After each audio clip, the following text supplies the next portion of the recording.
L'armée malienne a arrêté et transféré à Bamako, la capitale, un homme présenté comme le premier lieutenant du prédicateur radical Amadou Koufa. Ce dernier est le chef du Front de libération de Massina, le FLM, un groupe djihadiste allié à Al-Qaïda au Maghreb islamique et qui sévit au Mali.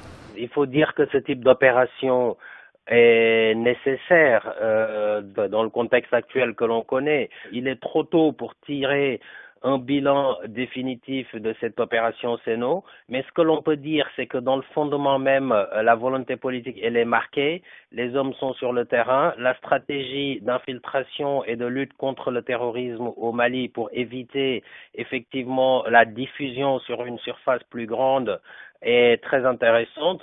Activement recherché par les forces de sécurité maliennes, Amadou Koufa ambitionne la création d'un État islamique au centre du Mali. Depuis la fin du mois d'octobre 2015, l'armée malienne a arrêté une quinzaine de djihadistes présumés appartenant au Front de libération du Massina. L'opération a fait 5 autres victimes présentées comme des terroristes vers la frontière entre le Mali et le Burkina Faso.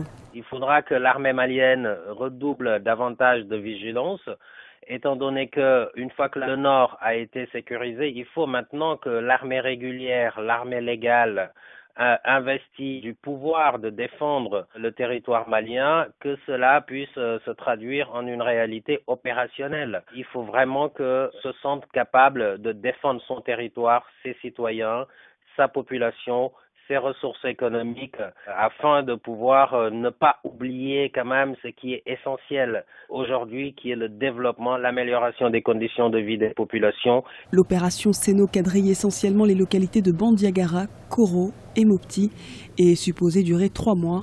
Dans cette zone, l'armée malienne tente de faire revenir l'ordre et la stabilité, mais aussi de faire disparaître le sentiment d'insécurité auprès des populations.